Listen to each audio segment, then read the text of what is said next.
Opa! Meu nome é Denis Mota Rodrigues, sou técnico em eletrotécnica e engenheiro eletricista. E seja bem-vindo ao meu canal no YouTube.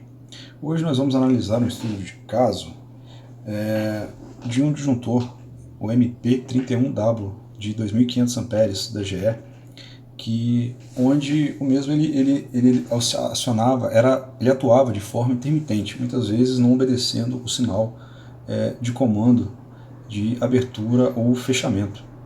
Então, para a gente entender um pouco melhor e encontrarmos a causa raiz desse problema, né, a gente vai precisar analisar primeiramente o circuito de proteção, medição desse disjuntor. Então está aqui a cara do disjuntor, né? A gente consegue identificar aqui a manobra, o braço, a alavanca, né, manual para a gente fazer o carregamento manual da mola. Na parte superior aqui nós temos os contatos dele ele é um disjuntor extraível, né? Então em algum ponto ele tem que fechar contato com o painel. Nesse caso aqui, nesse disjuntor, ele é feito através desse conjunto de bornes. E aqui ele tem alguns pinos e o borne ele tem umas chapas, pequenas chapinhas metálicas onde é feito o contato do disjuntor com o borne, que é a parte fixa do nosso painel. Então vamos lá para o nosso diagrama de comando. Aqui está aqui o disjuntor, ele está aqui. Deixa eu alterar aqui para botão vermelho. O nosso disjuntor é esse camarada aqui, como eu disse, de 2500 amperes, com chave Kirk. Essa chave Kirk é uma chave de gaveta, é literalmente um bloqueio com uma chave. E o que faz esse disjuntor atuar? É tanto a bobina de fechamento, a bobina de abertura e o motor de carregamento da mola. E o que leva sinal para esses componentes? Nós temos aqui um relé de proteção e medição e o relé de medição. O relé de proteção é um SR750 e o relé de medição é o PQM20. Só para vocês terem uma ideia do que são esses dois caras aqui, eles são, esse aqui é o nosso PQM20 e é o relé de proteção, é o relé de medição, e o relé de proteção é esse SR750, todos os equipamentos da GE. Voltando aqui ao nosso diagrama unifilar, então aqui a gente já viu os principais componentes, né? Já vimos o nosso disjuntor, o nosso relé de medição, o relé de proteção, e aqui temos aqui a mola, o motor e as bobinas de fechamento e abertura do meu disjuntor. E esse conjunto aqui que faz o meu disjuntor abrir, fechar, enfim, ser manobrado.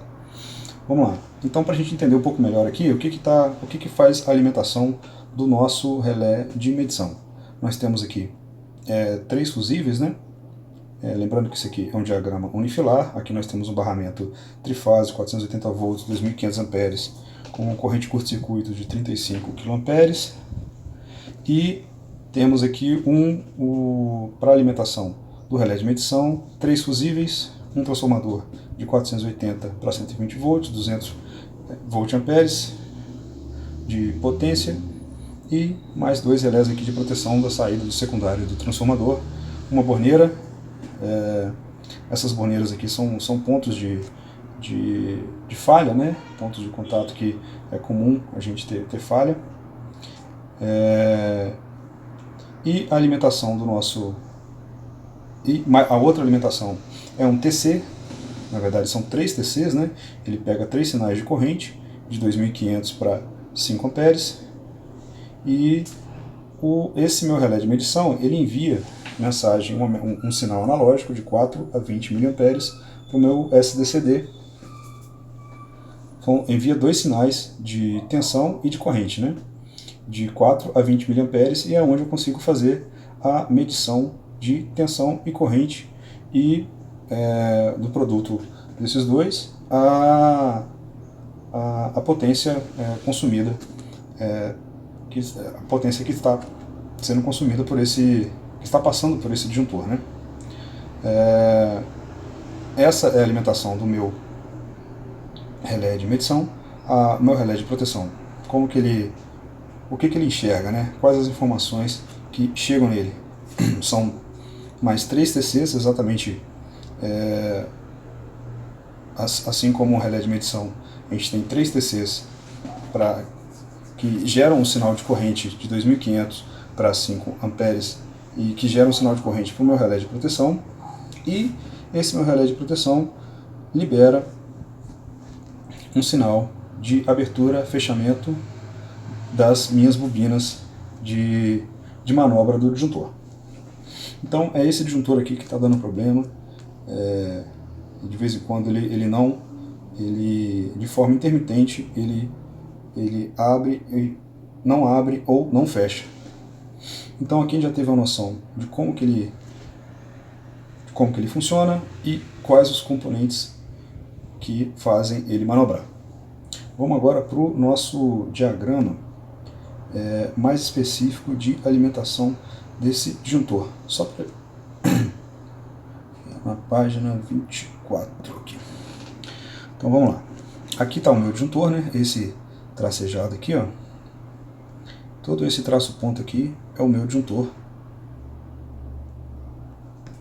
E aqui estão o meu motor de carregamento da mola, a minha bobina de fechamento e a minha bobina de abertura. Então, o que faz o meu disjuntor abrir? O que faz ele abrir? Então, para ele abrir, eu tenho que ter a alimentação de 125 volts VCC nessa bobina de abertura. E quais componentes enviam esse sinal para cá? Ou é o meu SDCD, é o meu bloqueio de intertravamento. Aqui esse disjuntor ele é instalado juntamente com mais 2 disjuntores. Um disjuntor de interligação, que é esse daqui, e um disjuntor B. Então, só para vocês terem noção aqui, vamos voltar aqui. O que significa esses 2 disjuntores aqui? Esse meu painel, ele é alimentado, ele tem 2 entradas para alimentação e um disjuntor de interligação. Deixa eu ver aqui qual que é melhor aqui. Aqui eu tenho o meu barramento A,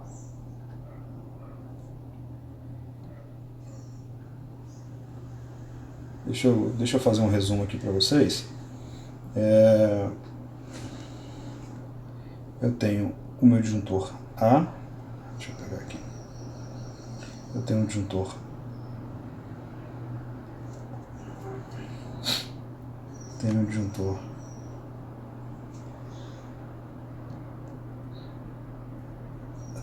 A, eu tenho meu barramento principal, tenho um disjuntor de interligação,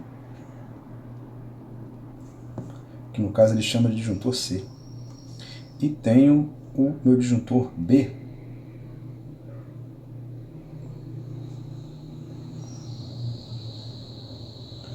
Disjuntor B. Então, aqui eu tenho pendurada as minhas cargas, né? Eu tenho pendurada as minhas cargas aqui nesse barramento.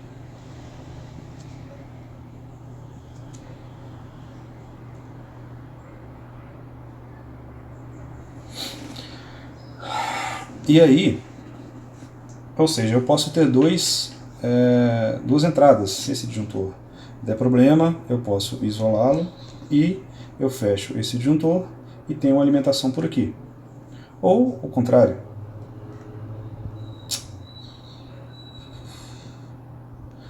Ou se esse disjuntor aqui der problema, se o disjuntor B tiver algum problema, eu posso fazer alimentação por aqui e eu fecho. Isso aqui é interessante para o cálculo de curto-circuito. Eu não vou entrar em detalhes agora, mas quando você tem dois alimentadores, você pode diminuir a corrente de curto-circuito. Isso é um outro estudo de proteção, né, que é interessante também, mas não vem ao caso agora. E esse aqui são os dois disjuntores que a gente está enxergando lá no outro desenho. Então, eu vou mostrar primeiramente essa parte A. Aqui é o disjuntor de interligação. E depois eu tenho o disjuntor, o meu barramento B. Então aqui eu tenho o meu barramento A. E aqui eu tenho o barramento B. E tenho o meu disjuntor de interligação. Então aqui, ó, aqui é o início, o primeiro desenho que a gente viu. Aqui é o barramento A. O meu disjuntor, a continuação do meu barramento A. O meu disjuntor de interligação, mesmo esquema de alimentação também, igual a gente viu no anterior. E aqui eu já tenho o meu barramento B. E que é alimentado com o meu disjuntor B. Então é isso que a gente vê nesse desenho aqui. Vamos voltar lá para a página 24. Então, voltando aqui, para a gente acionar a bobina de abertura do disjuntor, ou nós enviamos o sinal do nosso SDCD, ou aqui é a proteção, nós temos uma proteção de intertravamento, né? É o nome correto. Se o meu disjuntor A, o meu disjuntor B e o meu disjuntor de interligação, no caso o disjuntor C, estiverem fechados, automaticamente o meu disjuntor A ele vai ser aberto. Isso é uma proteção. Eu não posso interligar, eu não posso ter alimentação dos dois, das duas, tanto do disjuntor A quanto do disjuntor B ao mesmo tempo. Então isso aqui é a minha proteção de intertravamento. A terceira forma de eu abrir o meu disjuntor é uma botoeira manual. Vou botar aqui o vermelhinho. É uma botoeira manual. E a minha quarta, então aqui nós temos a primeira forma de abrir meu disjuntor, a segunda forma, a terceira e a quarta forma. A primeira é o meu SDCD, a segunda é o intertravamento, a terceira é de forma manual e a quarta é através do meu A1A. O que é esse A1A? Esse A1A a gente já viu ele aqui, ó. Ele chama aqui A1A, mas é o nosso relé de proteção. Olha ele aqui, ó. Ele que vai mandar o sinal. Ele que vai mandar o sinal para as minhas bobinas de abertura ou fechamento atuarem e mandar abrir aqui o meu disjuntor. Então, voltando lá para o nosso desenho. Então aqui, ó, nós vimos as 4 formas de abertura desse disjuntor. Beleza, agora vamos para a nossa... E o que faz o nosso disjuntor fechar? Então, para ele fechar, eu tenho que acionar a bobina de fechamento. Então, a gente consegue perceber aqui que só tem apenas, basicamente, 2 caminhos, né? E ambos se encontram aqui ao final. Então, vamos estudar qual que é a forma de fechamento desse disjuntor. Lembrando que esse aqui é o nosso disjuntor de interligação e esse aqui é o nosso disjuntor B. Se o meu disjuntor B estiver fechado, esse comando aqui vai estar aberto, esse é normalmente fechado. Se ele estiver aberto, se ele não tiver, vamos lá, novamente, vamos antes de a gente estudar essa proteção, a gente pode chamar de proteção, né? Vamos analisar um pouco antes o que faz o sinal chegar até aqui. Vamos lá. Para esse sinal chegar até aqui, depois a gente vai entender um pouco melhor como que é essa proteção aqui de intertravamento, que é semelhante que essa que a gente teve aqui de abertura do disjuntor. Para que eu possa chegar com um sinal de tensão aqui de 125 volts VCC, previamente ela passa por esse caminho, que é uma botoeira manual ou uma chave, um contato auxiliar do 52AX, que é esse disjuntor aqui. E o que faz alimentar esse disjuntor? É um sinal que vem do SDCD, ele energiza essa bobina desse disjuntor, e essa bobina sendo energizada, ela fecha esse contato aqui, e nós temos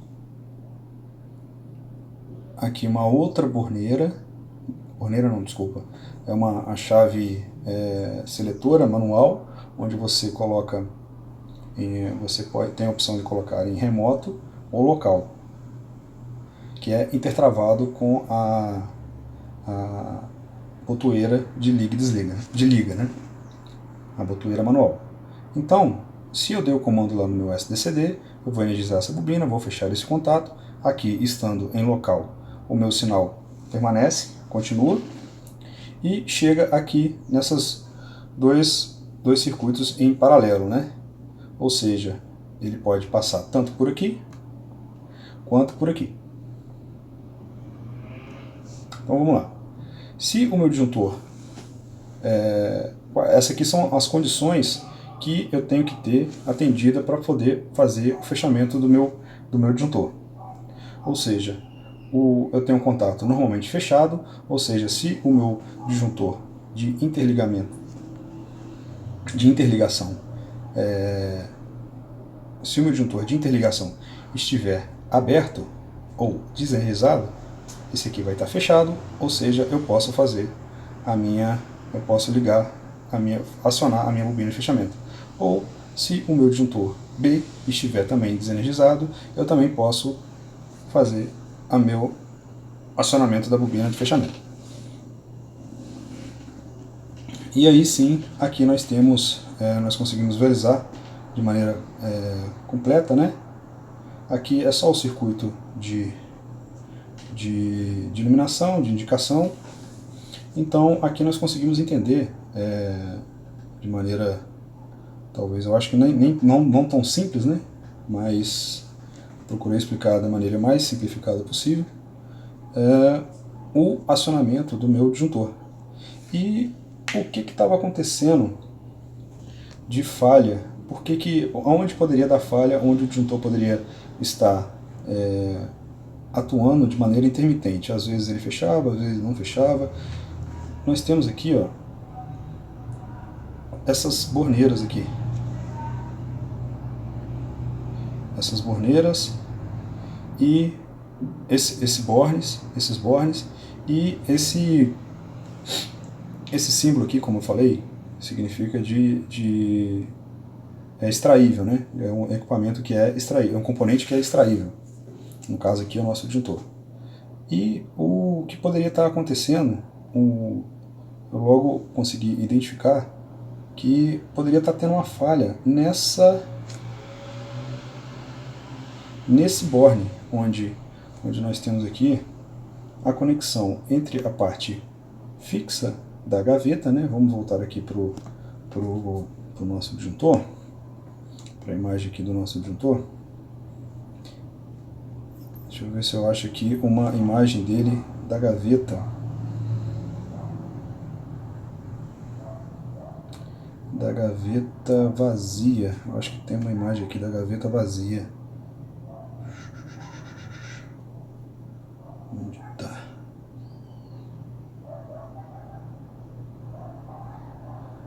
Tem uma imagem da gaveta ou dos pinos do disjuntor. Aqui, ó. Aqui, ó, a gente tem os pinos do disjuntor e tem na parte interna desse bore nós temos uma chapinha. E esse pino ele esbarra nessas chapinhas. Ele fecha contato nessas chapinhas. E com o passar do tempo foi criando uma resistência, uma oxidação, e o problema estava nessa resistência de contato entre o pino do disjuntor e a chapinha do borne, fazendo com que o disjuntor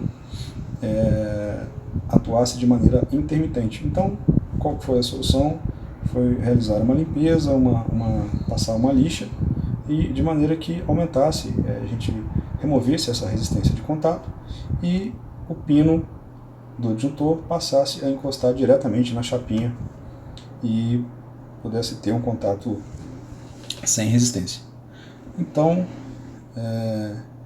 acho que a gente conseguiu ter uma visão de como que é o comando, como que é realizada as manobras nesse disjuntor. Vamos voltar aqui lá para o desenho inicial.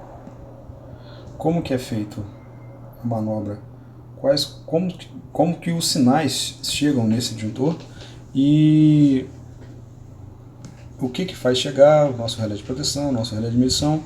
Eu acho que a gente conseguiu ter uma boa visão aí de como que esse disjuntor atua e é manobrado. Muito obrigado por ter assistido até aqui e se inscreva no canal.